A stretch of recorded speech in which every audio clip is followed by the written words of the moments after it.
Hi everyone, Spider-Man 1991 here. Time to do my comic reviews for the week of May 16th, 2012.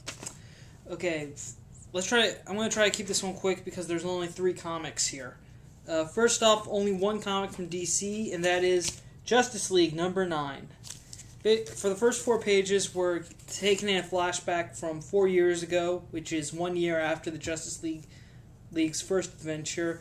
The author of that book that was written at the end of the first Justice League story arc, the author David Graves, he looks really old, and apparently, well, from the first arc, it looked like he had a family, but now they're all gone for some reason. Now he's basically terminally ill. He's in very bad condition, and basically he hears word that his disease has gotten worse, and there's not much time left, so he decides, since there's no cure, he's gonna basically kill the Justice League. He thought they were gods, but apparently since they wouldn't help him, he's now gonna kill them. Okay, now cut to the present day. Superman, Batman, and Cyborg go to Arkham Asylum because apparently the supervillain, the Key, is trying to break into there. And apparently when they find the Key, he says that his mind was probed and everything he knew about the Justice League was taken from his mind, and now he wants to be back in Arkham for safety. And then we cut to Central City, which was just under attack by the supervillain, the Weapons Master, but Green Arrow and Flash took care of him. Then Wonder Woman shows up, and then they get answers out of him, and apparently he was hired by someone to not design weapons, but show how the Justice League could be hurt physically. And the common connection here is that both supervillains, Weapons Master and the Key, were pretty much attacked by David Graves. Well, he's not called that now. They said that the name is Graves. That's all. So, and then we cut to another. And then the final scene of the issue is Graves has Steve Trevor tied up, gagged, and he's tortured him. And he basically threatens Steve Trevor that he'll kill Trevor's sister and her children if he doesn't give him the information he needs to get onto the Justice League satellite. So Trevor agrees. So the issue ends with Trevor agreeing to Graves' terms. Okay, well, a new story arc has begun in Justice League. We're introduced to a new supervillain called David Graves. He seems like a very interesting character. I mean, at first he's written a book about the Justice League. He apparently is a supporter of them. Now, somehow, he's lost his family, he's sick, and he now wants revenge for some reason. That's kind of the thing about these, whenever Jeff Johns does write a story arc, he starts off kind of with, I wouldn't say from the very beginning, but just kind of gives you, sort of answers the questions as the arc progresses through flashbacks. That's kind of what Jeff Johns does, and now it seems like it's going to be the big thing. I think as the arc continues to progress, we're going to find out a little bit more about Graves and what he has to do with the Justice League. And also this issue does give us a little insight into how the Justice League can contact each other. Because one scene I found interesting was that apparently there's no secret comm links in their ears or something, or communicator devices that they use. Basically, I think everyone in the League is aware of each other's secret identities because Batman pretty much texts Clark Kent as Bruce Wayne. I mean, Clark Kent's at the Daily Plan. He gets a text message from Bruce Wayne saying, "Free for lunch," and then that leads them into Arkham Asylum. But, yeah, the Justice League, great opening issue for this new arc. I can't wait to read the rest of it. I do want to know what happens about Daniel Graves, though, so I am curious about that, and that's why I'm going to keep picking this up, though. If you are still reading Justice League, that's good. Oh, I forgot to mention the Shazam co-feature. Basically what happens is it's Billy Batson's first day of school at Fawcett High.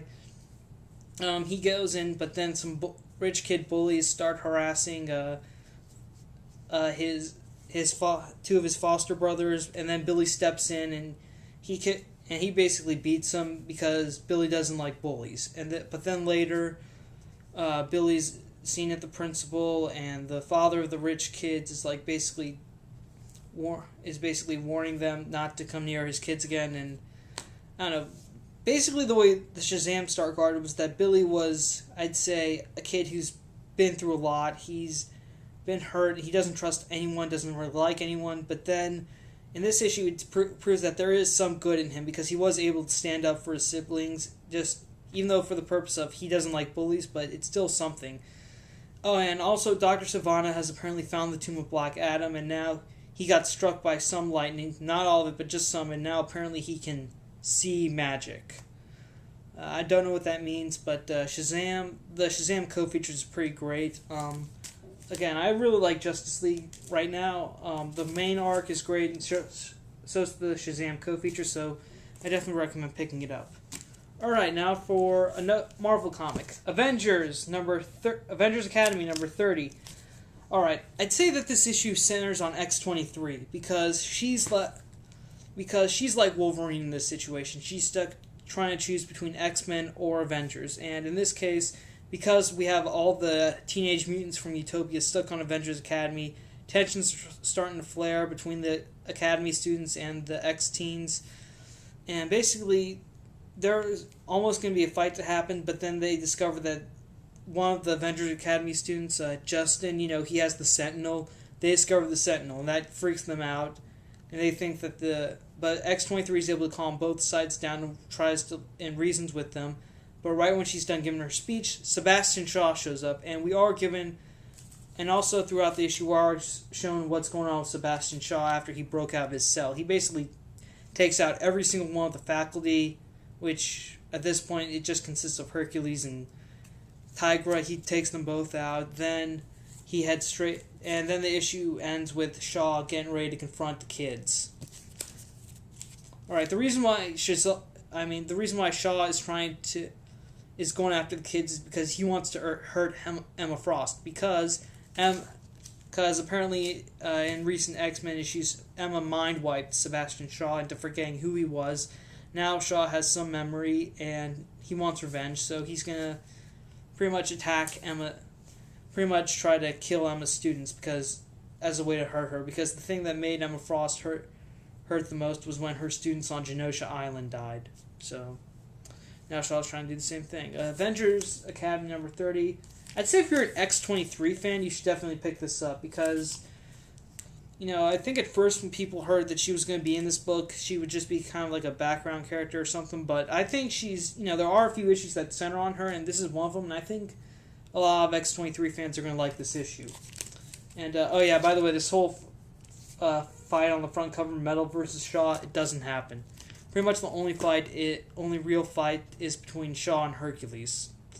It's not bad, but apparently Shaw can absorb magical energy so, it's not a bad issue. If you're reading this series, I would definitely recommend picking it up. And it's not a bad tie-in, though, for Avengers vs. X-Men. Okay, next up we have the final comic from Marvel, Avengers vs. X-Men, number 4.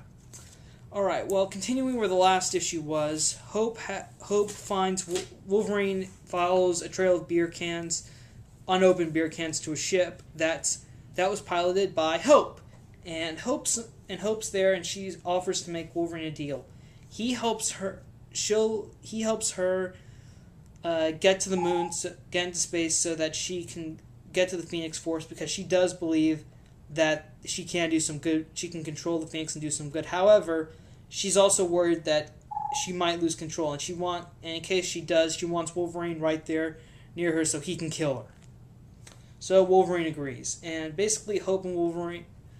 And meanwhile, while Hope and Wolverine try to find a shuttle, Emma Frost from a distance takes control of Toad's body, who's a janitor at Wolverine's school, and she gets Wolverine, and she uses Toad to access Cerebro, which allows her to check on each of the locations where the Avengers and the X-Men are currently fighting, and she finds out that Hope's not at any of the locations, but then apparently Captain America gets contacted, and he now knows where Hope is going, and unfortunately so is Emma Frost. Okay, now cut back to what Wolverine and Hope are doing. Hope and Wolverine steal a shuttle from AIM. They head to the blue area of the moon, which is like a environment, which is an alternate an altered part of the moon to be a simulated environment so that people can breathe on there. Anyways, they land on the moon, and right when they get off the shuttle, the Avengers are there. But 5 seconds after the Avengers show up, the X-Men show up, and now they're getting ready to fight for Hope, but then suddenly their fight's interrupted when Thor crash lands on the moon, and the Phoenix has arrived. And that's the end of round 4. Alright, well, gotta admit, Avengers 4 issues into... We're pretty much a third done with Avengers vs. X-Men, and now we're getting to the Phoenix. So, next issue, we're going to deal with... It's possible that the Phoenix is going to latch on, bond to someone next issue. So, can't wait to read that. And this was a very good issue, especially with Wolverine and Hope, because Hope...